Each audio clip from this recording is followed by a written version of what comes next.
আরে শেখ হাসিনা তো অনেক উপরের বিষয়। আজকে সারা বাংলাদেশে যুবলীগের সাথে লইরা দেখেন, আসেন দেখেন খেলা হবে, আসেন। নাস্তিকতার বিরুদ্ধে লড়াই হবে একসাথে, নাস্তিকতার বিরুদ্ধে। আমরা স্পষ্ট ভাষায় বলতে চাই, শেখ হাসিনা নিজের যদি কোনো দেশ থাকে, নিজের কোনো ভূখণ্ড থাকে, সেখানে গিয়ে ভারতের স্বার্থ রক্ষা করুক, কিন্তু বাংলাদেশের ভূখণ্ডে ভারতের স্বার্থ রক্ষা করতে দেওয়া যাবে না। ক্লিয়ার কাট কথা। সেই নষ্ট ভ্রষ্ট মামুনুল হককে উদ্দেশ্য করে হুঁশিয়ারি করে বলতে চাই, আপনারা বুড়িগঙ্গার ধারের কাছে আইসেন, সব কয়টারে বুড়িগঙ্গায় ভাসায় রাখবেন। একটা পোষণ যদি ছিঁড়তে পারোস মামুনুল হক ফয়জুল করিমের হাতে চুরি পড়ব। শেখ সাহেবের এই মূর্তিকেও আজকে হোক কালকে হোক উঠিয়ে সেটা বুড়িগঙ্গা দিচ্ছে। কোথাও যদি বঙ্গবন্ধুর কোন মূর্তি তৈরি করা হয়ে থাকে, আমাদের সামর্থ্য থাকলে আমরা সেটা ভেঙে গুড়িয়ে দেব।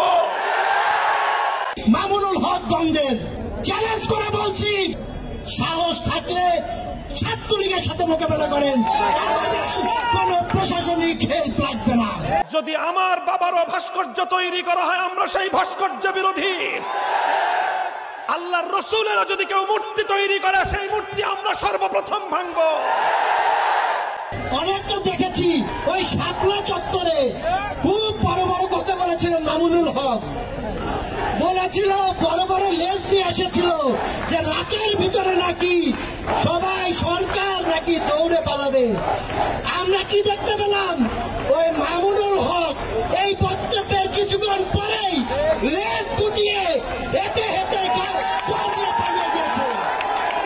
তাদের যে লেজ হয়েছে, সেই লেজ কেটে দেওয়ার সময় কিন্তু চলে এসেছে।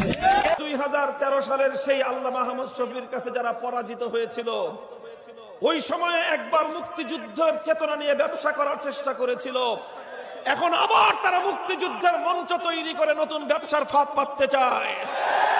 আমরা দেখতে পেলাম মামুনুল হক উনি মঞ্চে দাঁড়াইয়া বক্তৃতা দিতে দিতে উঠতে যায়, মনে নাই মা পড়ব, চ্যালেঞ্জ করে। কারে চ্যালেঞ্জ করে? শেখ হাসিনারে চ্যালেঞ্জ করে।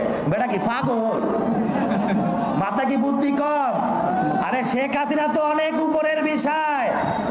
আজকে সারা বাংলাদেশে যুবলীগের সাথে লইরা দেখেন, আসেন দেখেন খেলা হবে, আসেন। এই বঙ্গবন্ধুর এই যুবকরা, যুবলীগ, শেখ ফজলে শামস পরশের যুবলীগের সাথে মোকাবেলা করার 1 মিনিট ক্ষমতা আপনার নাই। অতএব আমাদের সাথে ফাপড়বাজি করেন না। কোন দেশের টাকা খাইছেন, হঠাৎ করে চাঙ্গা দিয়া উঠছেন, ওই সব দেশের দালালি বন্ধ করেন। এটা বঙ্গবন্ধুর স্বাধীন বাংলাদেশ, এখানে শেখ মুনীর যুবলীগ প্রতিষ্ঠিত করে গেছে। আমাদের নেতা শেখ পরশ এবং নিখিল ভাইয়ের নেতৃত্বে যুবলীগ যদি মাঠে নামে, ওস্তাদ দৌড়াইয়া কুল পাবেন না।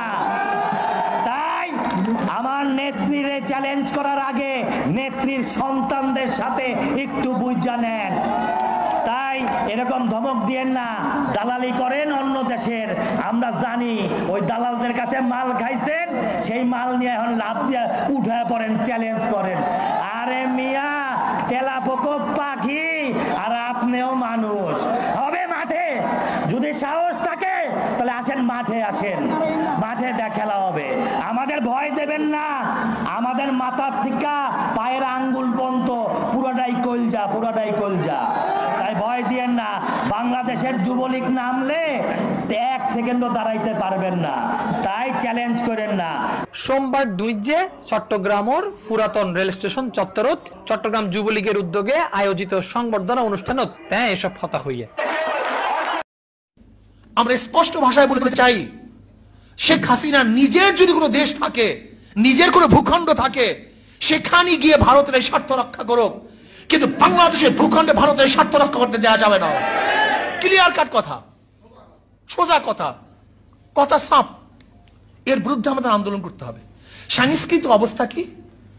আজকে ভারতের গোটা চ্যানেলগুলি আমাদের দেশ চাপিয়ে দিয়েছে, অথচ বাংলাদেশে একটা চ্যানেল সেখানে চলবে না। লজ্জার বিষয়। গোলামির তো একটা শেষ সীমা থাকা চাই। নত জানুর তো একটা শেষ সীমা থাকা চাই। এই পর্যন্ত নত জানু হব।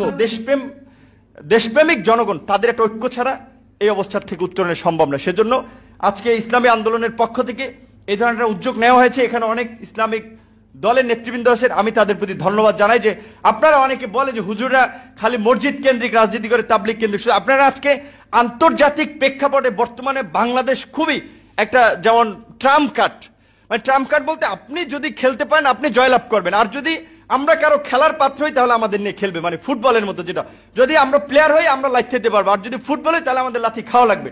আজকে চীন যেভাবে বাণিজ্যিকভাবে বিশ্ব একটা রাইজিং শক্তি হচ্ছে, তারা চাচ্ছে যে বাংলাদেশে তাদের বিনিয়োগ করতে, বাংলাদেশকে হেল্প করতে। আবার ভারতও চাচ্ছে, আবার আমেরিকাও চাচ্ছে কৌশলগত কারণে যে আমাদের সাথে গুড রিলেশন তৈরি করতে। সুতরাং আমি কেন একটা দেশের উপরে ডিপেন্ডেবল হব? যে তিস্তা চুক্তি এত বছরেও হয়নি, স্বাধীনতার 50 বছরে হয়নি, সেখানে চীন $100 কোটি তিস্তা ব্যারেজ প্রকল্পে সহায়তা করতে চাইছে। সুতরাং ভারত অখুশি হতে পারে, কিন্তু আমি কেন নিব না? তুমি তো আমাকে তিস্তা চুক্তি দিচ্ছ না। শুধু তিস্তা নয়, 54টি নদীর ন্যায্য হিস্সা আমরা পাচ্ছি না, যে কারণে বলা হচ্ছে যে আপনার